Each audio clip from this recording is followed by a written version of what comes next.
So, welcome back again sa aming ginagawang building at si Engineer Espejo ay umaakit sa second floor para mapasa ang paglalatag ng steel deck at saka yung mga steel matting. So, aakit din ako para makita ko yung taas. Ito naman na space dito na may nakalatag na I-beam ay proposed na kanyan elevator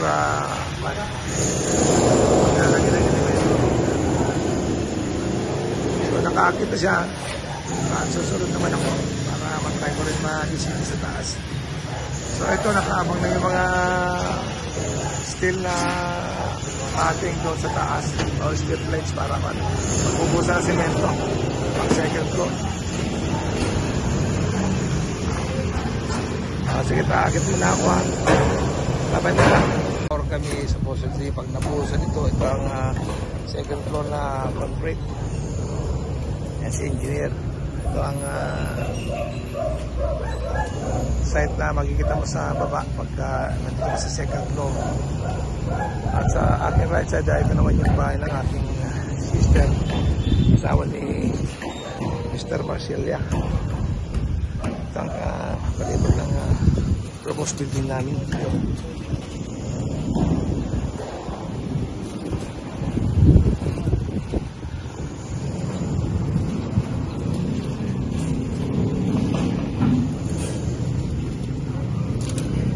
Lambot. Lambot ton.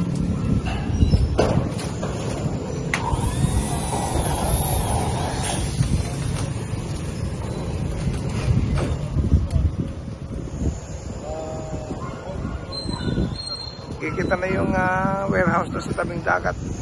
Ayun o, yung kulay light blue na may stripe na white ata. Hello, good morning. Nandito ako sa baybay ng Banks Oro, San Fernando, La Union at naglakad ako today.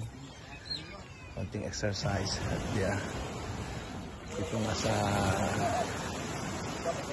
tapat ng Banks Oro ang Fisherman's Village at ito yung mga kubol-kubol na kanya-kanyang tirahan at mga aso halat sa daan, mga fisherman's boat na hindi lumabas dahil siyempre siguro mahina ang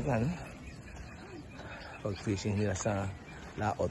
So in the meantime naman, meron yung mga nagdadaklit doon sa banda roon.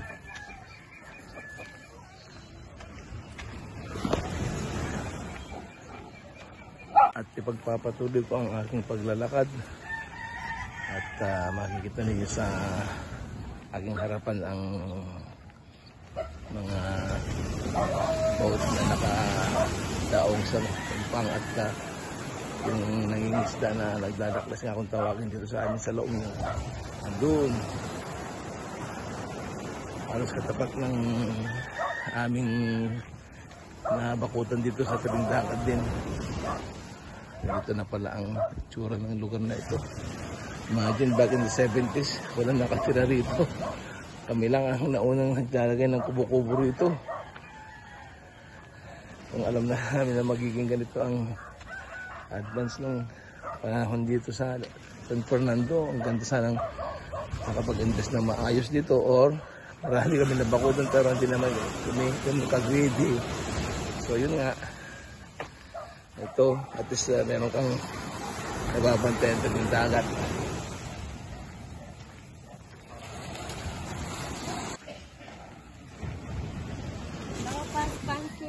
Ito lang ang video at ito na nga yung mga nagdaklas. Hindi ko alam kung nakahuli sila o ano. Mukhang wala yata kasi andun na yung lambat eh.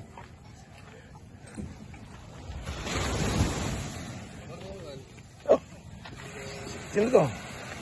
Belyo? DR na. Sino? DR na.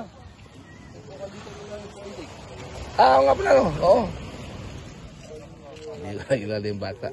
Ako na kilala niya. Awan na alad ah. Ano man, taklas pero Hindi naman sila sinwerte. So yun, lambat ng inaayos ulit. I think mag-try na naman siguro sila. Nung bata pa kami, dito rin kami nangingisda noon. Pero wala pang mga kapahayan dito. Kami pa lang ang nauna. But that was back in the early 70s naman. Nung mag-retire kasi ang father ko, dito na kami tumira sa town. O bumalik na sa sarili yung bayan. Yun ang pilit ulit, ang pier ng Pilex. At banda roon naman ay ang suicide.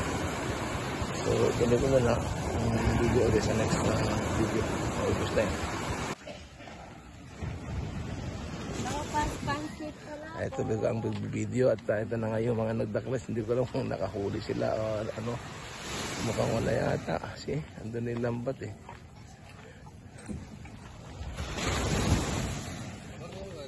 Oh! Sino to? Belyo? Sino? GR na. Oo nga pala no? Oo. Hindi ko kilala yung bata. Ako na kilala niya. Awan na alad ah.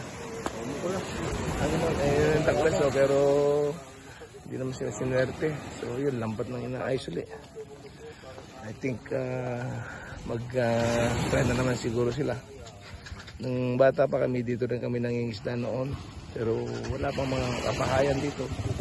Kami pa lang ang nauna. But that was back in the early 70s naman. Nung mag-retire kasi ang father ko, dito na kami tumira sa town. O bumalik na sa sarili yung bayan. Yun ang pilit ulit, ang pier ng Pilex. At banda roon naman ay ang suicide. So, ganito na lang ang video ulit sa next video. August na yun.